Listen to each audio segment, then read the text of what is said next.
It's Julie and Eric. Yes, with 365 Hawaii.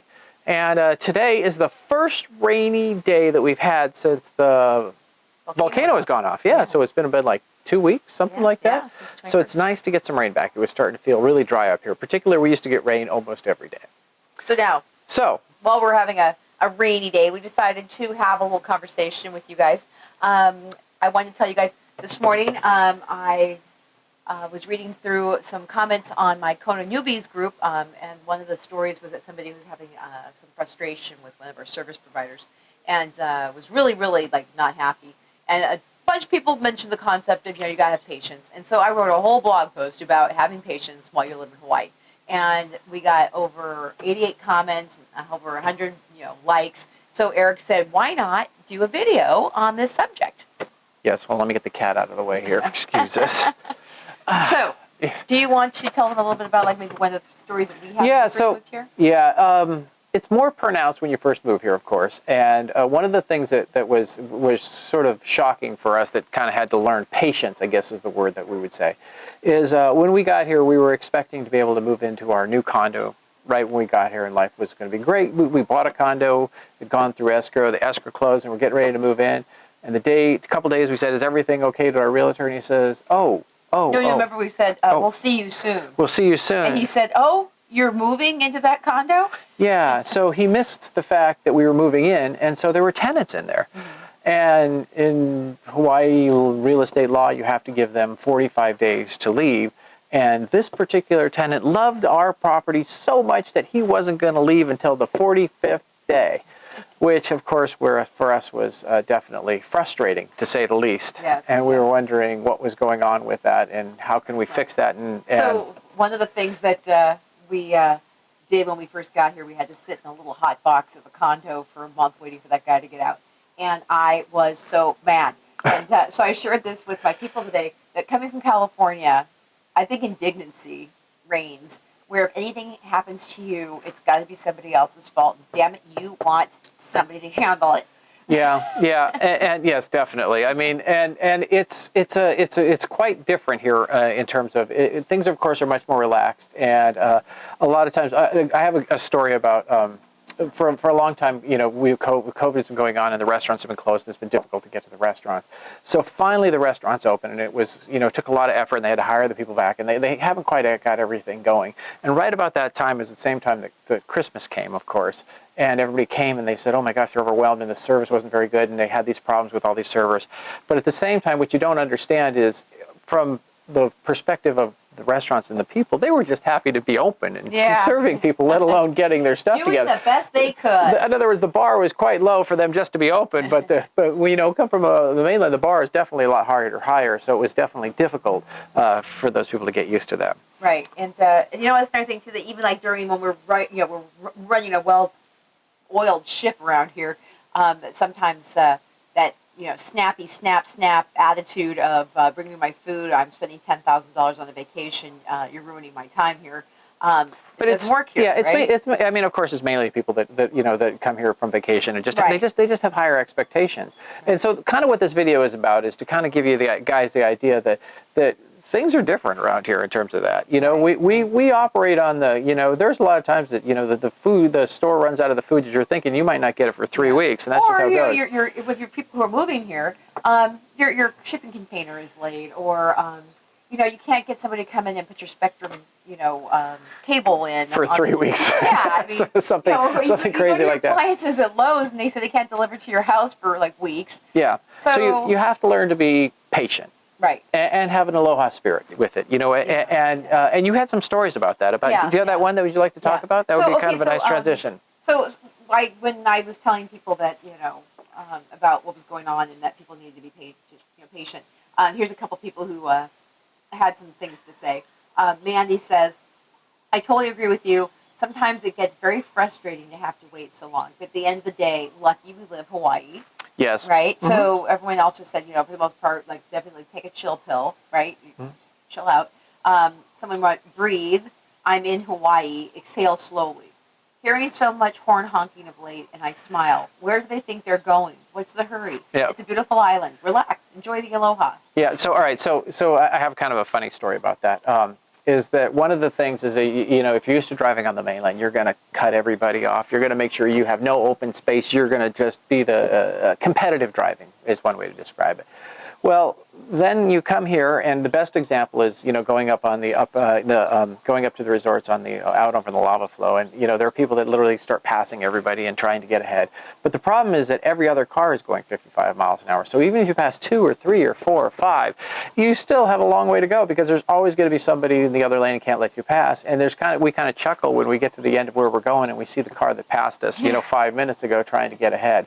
So it's an attitude is what it is, and we're trying to just say that just things run a little bit slower here. You know what I mean? And that's just speaking of that, ready? Yeah.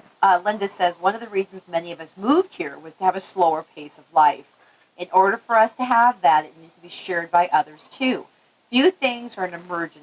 Being kind is always the answer, right? Yeah.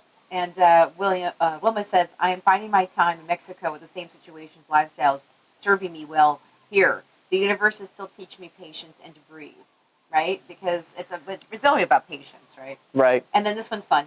Martha, frustration comes from failed expectations. If one stops expecting things to work as they did on the mainland, fast or in our own perception logically, then there is no frustration. You can use that extra time waiting in line to talk story with someone, help someone else while you're waiting to be helped, try to appreciate a different logic based on different circumstances, or just enjoy the day and your surroundings.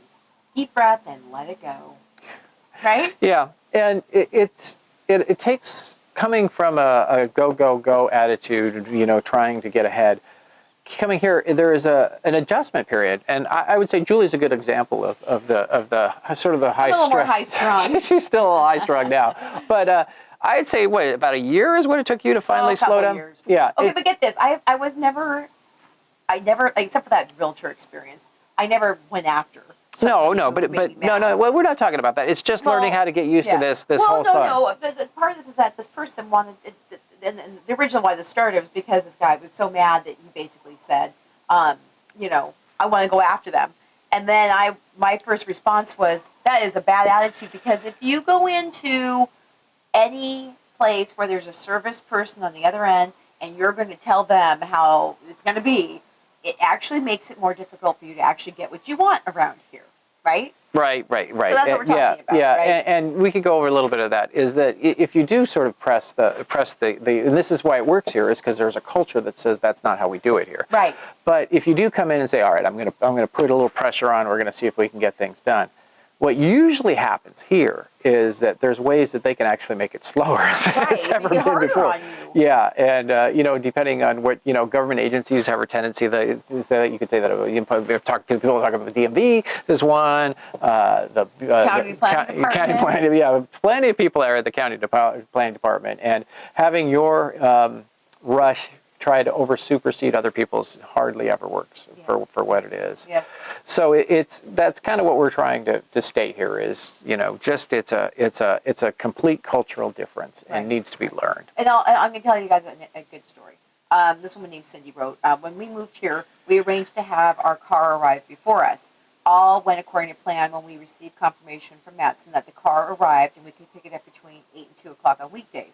When we flew to Condo, we decided to just drive over with our rental car to Hilo and pick up the car. After a 5-hour flight, an hour and a half drive to Hilo, we arrived at 1:15 p.m. and they were closed. When we called, they said, "Oh, sorry, work stoppage meeting." That, my friends, is what happens here. Fortunately, we knew what we were getting into when we made the decision to move here, so it does not surprise us. Just happens.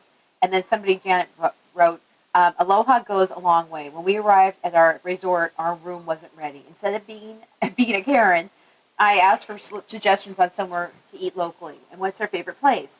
Oh my God, the two desk clerks started quite the dialogue on their favorites. They digressed to friendly chiding each other's choices. We laughed so hard with them, but wrote down all their suggestions. They said they'd text us when ready. I was like, okay. I did ask, was there another room that was probably open? They looked and ended up upgrading us to a huge suite with kitchen table, etc., far, far above what we paid for.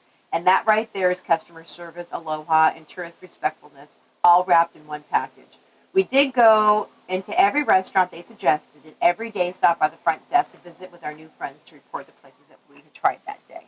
making personal connections with right? people. And talking story Yeah. and just being cool. Even with the person behind there who, you know, might be able to help you out or you know, if in a quick way or not. You know, those are all things that are done. We had a funny story about picking up our car too, just because it's one of those things are different Just here. things happen.